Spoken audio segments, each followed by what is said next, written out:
Reuben, where did you go to school? I went to grade school at Carroll Catholic School in Lincoln, Illinois, Lincoln High School in Lincoln, Illinois right after that, and McKendree University in Lebanon, Illinois after that. And What do you remember from elementary school? I remember that we had... That you were taught, not like just Music. interactions with friends. Music. Okay. I remember music class a lot. Any specific concepts that you can recall? The recorder, the bells, a little bit of music, whole notes versus half notes. So you can play those things, and if I were to show you... I could play with them, not play them. You cannot play them. I couldn't read the music and play them. I could play with them. So, and maybe make some melodies that sounded okay. Okay. So you wouldn't describe yourself as proficient at Nope. any of those But skills? for whatever reason, when I think back to elementary school, I think of music. Mm-hmm. Fond memories. Fond memories of music, yeah. And then high school. Can you recall any specific concepts, skills, So I etc. was that you really were taught? focused on football, so anything I could learn about resistance training or helping me towards resistance training goals. Mhm. Other than that, it was football. But you must have taken U.S. history. Oh yeah. Do you remember anything from U.S. Yeah, U.S. history, the details, very little. And I think I'm one of a large group. history? And I am referring to the details. And the reason why will be clear later. So Like you wouldn't be able to... Bill of Rights, the certain amendments, things like that, but nothing in order, nothing that like I can like recall the entire system. And different branches, you know what I mean, but nothing to completion. in college, did you take any math classes? Yes, like college algebra. Okay. At one point, I was on a track to be an educator, so there was like mathematics for educators. Do you remember any like specific concepts? Not really, no. And then how many years? I would have to go back and review. I understand. Yeah. How many years have you been in school? Were you in school, beginning to end? 16, 17. And then, do you think your experiences and your recollection of your education are like representative of the majority of the population? It's like, Yeah. like they have some broad impressions of their classes, but no specific. We have a show called "Are You Smarter Than a Fifth Grader?" Talk shows go out and say, "Hey, can you name a state?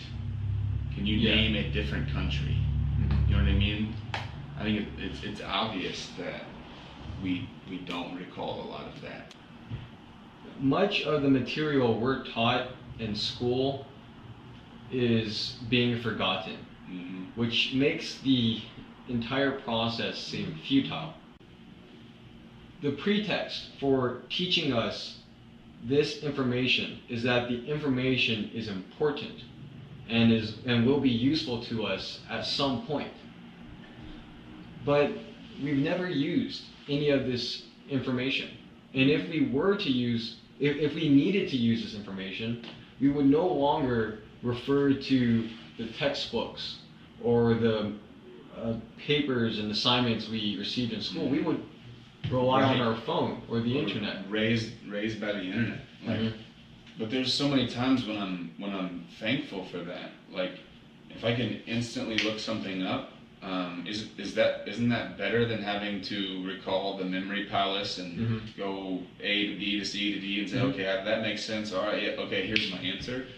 But now we have this layer of our consciousness that is this. Yeah, this wonderful device has rendered redundant an institution that has been around for probably thousands of years. And the institution is unable to adapt. They still, like the schools are still using a paradigm that is outdated and totally pointless. It's like, why are they insisting that we memorize all this information if we will never use it at any point in our lives Or if we do use it, we're going to search our phones instead of our minds. Yeah. To that extent, I agree with every reformer who says that schools need to be changed. I had someone ask me what I thought a good amount of screen time was for a youth, right? And that's a tough question because we don't know how much their ability to navigate that screen or to interface with technology is going to impact them 10 years from now, 15 years from now. Maybe the majority of their life is going to be spent utilizing a device, whether that's a physical device or something else that's been created.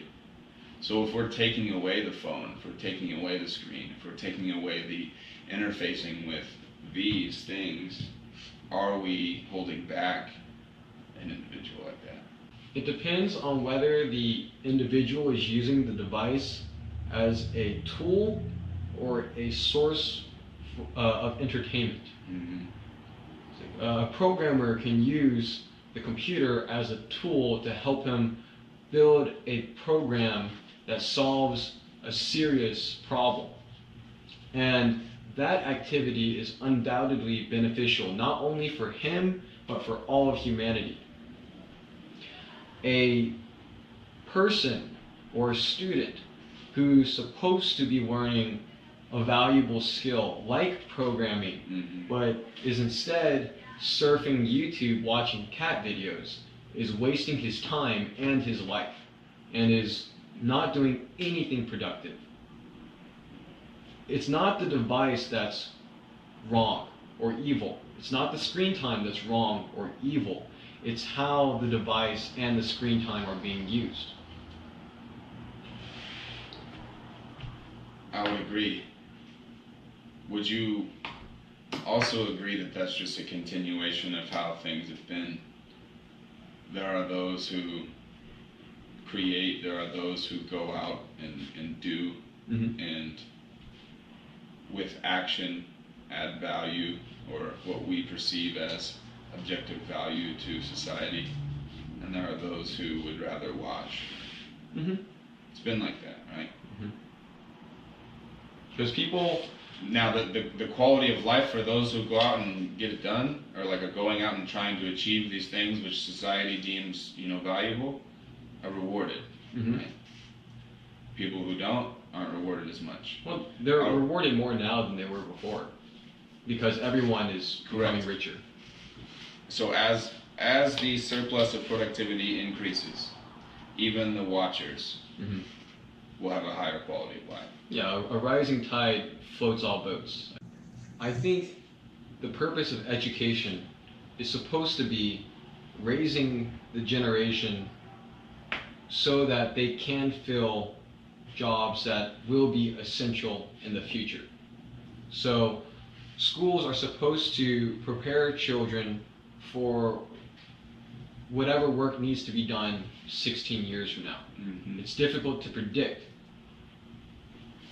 And I acknowledge that.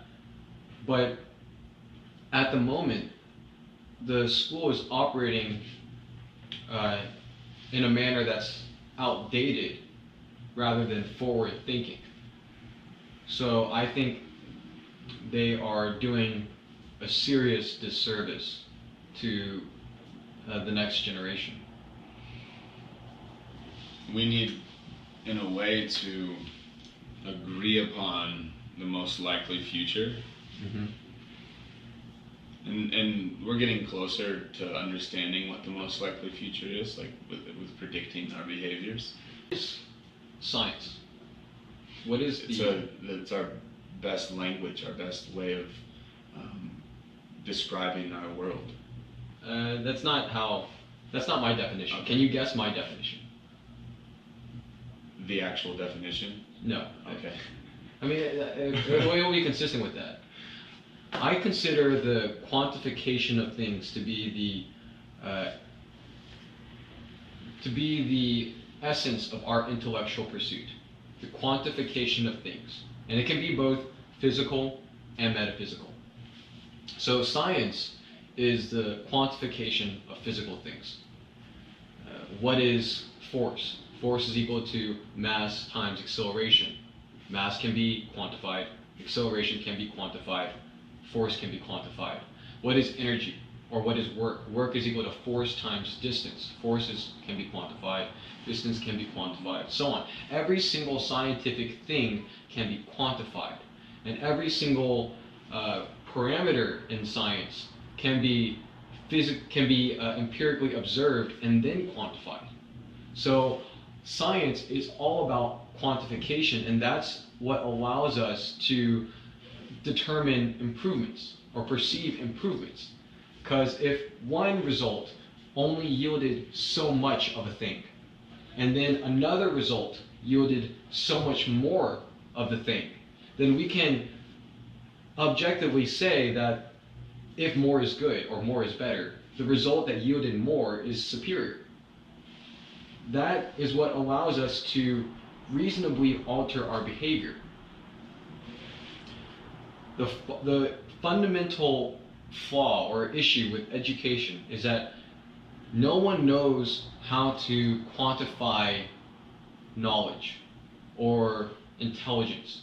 Not in a way that's standard or universally acceptable. It's like we can say you have 160 IQ, he has a 100 IQ, it's too abstract. If you've ever seen the IQ test, it almost bears no relationship to the problems a person has to solve in school or in life. Yeah. It's a frivolous test, you would think. Like it is related to certain qualities, like your ability to retain your ability to memorize. Yeah, but it's not specific to anything that you're going to encounter in society or yes. day-to-day basis. Yes. So we need to be able to quantify education. And how is it that we currently do it? Through grades. So if you get a 95 in one class and this other person gets an 80 in that class, the person who got a 95 is supposed to know the thing better. Mm-hmm. But I can easily discredit this system with a series of questions. Like first, we could ask the person who got a 95 and an 80, it's like, how much do you know about the entire body of the subject? There's so many ways for a student to hack an assessment that the person who got a 95 probably knows the test better than the person who got an 80, but his test performance does not accurately indicate his knowledge of the entire subject. You understand what I mean? Yeah. So someone can get a 95 on a final for chemistry. That doesn't mean he actually knows everything in the chemistry textbook, or 95% of what's in the chemistry textbook. It just knows he knows the correct answer to 95% of the questions on the test. And then even if that individual did understand 95% of the entire subject, if they didn't have the desire, they didn't know how to put that into action, it wouldn't matter. Mm-hmm. So are we, in a way, encouraging or creating people to be really good test takers, but then forget that information? Mm-hmm. And you just alluded to the second issue, which is even if the person knew 95% of all of chemistry, if he doesn't review it, if he doesn't use it, 2, 3, even a month later, but like sometime later, he's going to forget almost all of that knowledge, and it will be all for a waste. So I agree that I think schools are simply raising people or students to become good test takers, and that skill has little practical utility. Does the setup or how we have our classes designed, right? Kids seated in rows, right? Let's try to have as many individuals in this room as possible, maybe like in the collegiate setting, like with really large lecture halls. Mm-hmm. Is that a major logistical problem? Is that a major reason why what you just said is happening? Yes, because we don't have a better way of quantifying academic performance than grades at the moment, and we need standardized. The reason we have standardized assessments is so we have an objective metric. If we're grading dance, mm-hmm. how am I supposed to determine if one person is better at dancing than the other? We have judges. You have judges and they have opinions, but like how there's no Nobody's eye would be able to quantify the varying movements of the body over Sure. 10 minutes of dance, Mhm. right? And then do that over and over and over and over again to compare a sample.